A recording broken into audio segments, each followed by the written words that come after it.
Drivers caught in flash floods from Ohio to New York. In Buffalo, firefighters pushing this car to dry land. We're coming upon them and pushing them out, but we're trying to cut off everything right now. Parts of the Midwest reeling. Half a foot of rain in just hours Wednesday north of Chicago.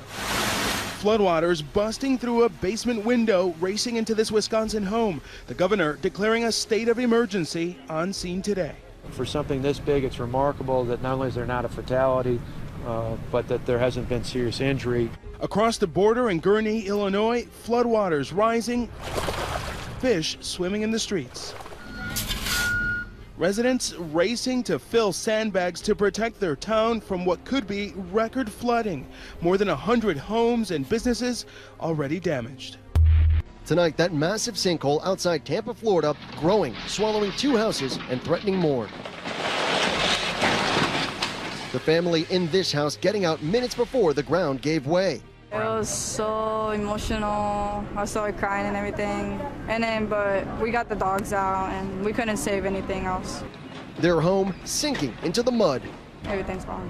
A little earlier, they were calling 911. There's a sinkhole right next to our neighbor's house, and it's literally eating the house like completely. Within minutes, it was crumbling. And you see how that sinkhole spread across the street, expanding to 225 feet wide and 50 feet deep. So far, 11 neighborhood families evacuated, grabbing what they could carry as the earth crumbled. You could just see in people's eyes the anxiety level. No. They're fearful. And unfortunately, we can't give clear answers because this is Mother Nature. But to everybody in this community, know we stand with you. The Israeli Arab terrorists murdered 2 policemen during a terror attack in Jerusalem's Old City early Friday morning. After the attack, a police unit chased the terrorists and killed them during a shootout on the Temple Mount. Officials say 3 attackers came from an Arab town in northern Israel. Israeli president weighed in on the attack, saying, "We cannot allow for agents of murder who desecrate the name of God to drag us into a bloody war."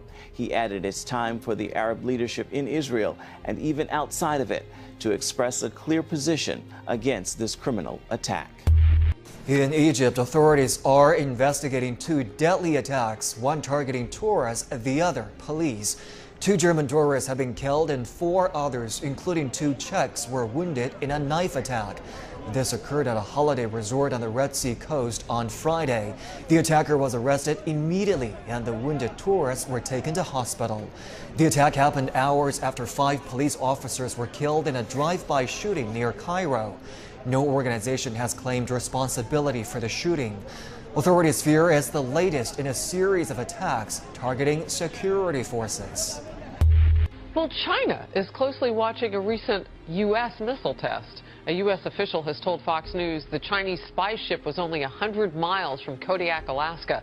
That's where our military launched an anti-ballistic missile earlier this week. It was the first of its kind to be seen in those waters, and although spy ships from China are no stranger to the coastline, China sent 5 ships over when President Obama visited the state in 2015. The USS Arleigh Burke warship was also recently followed by a Chinese spy ship at sea.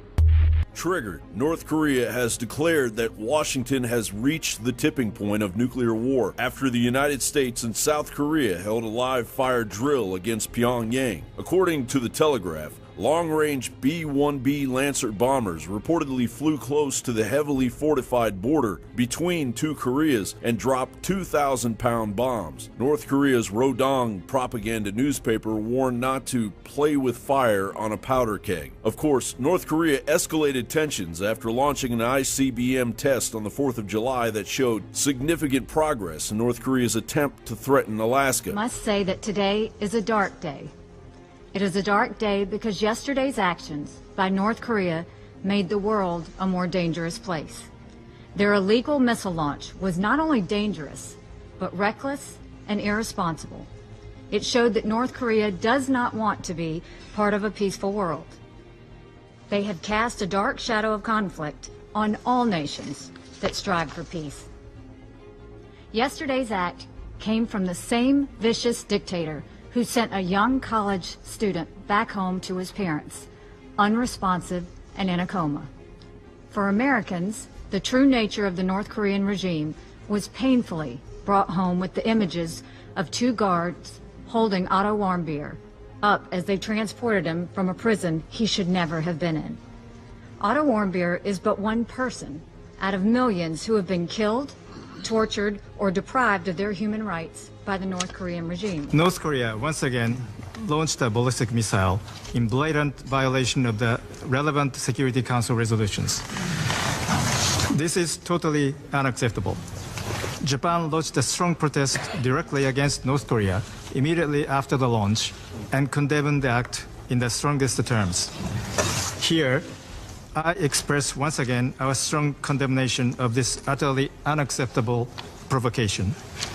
Japan demands that North Korea immediately cease all ballistic missile and nuclear development programs and provocations. Japan will never accept a nuclear-armed North Korea. Although missile defense systems in Alaska have been deployed, the U.S. Missile Defense Agency will undergo testing of those anti-ballistic missile systems. Test was conducted on the 30th of May out in the Pacific. Here's a blue water chart that depicts the test construct. The ground-based interceptor was fired from Vandenberg Air Force Base. It was tracked by a Tippy-2 on Wake Island and the SBX in the Northwest Pacific, giving the interceptor solution to Vandenberg to intercept a target launched from the Kwajalein Atoll in the Marshall Islands. The red indicates the target flyout, and the green indicates the GBI from Vandenberg. Reuters reported that the United States plans on carrying out new tests on its THAAD missile defense system in Alaska. This, according to 2 U.S. officials. No one, except the military-industrial complex, wants yet another war in a foreign land.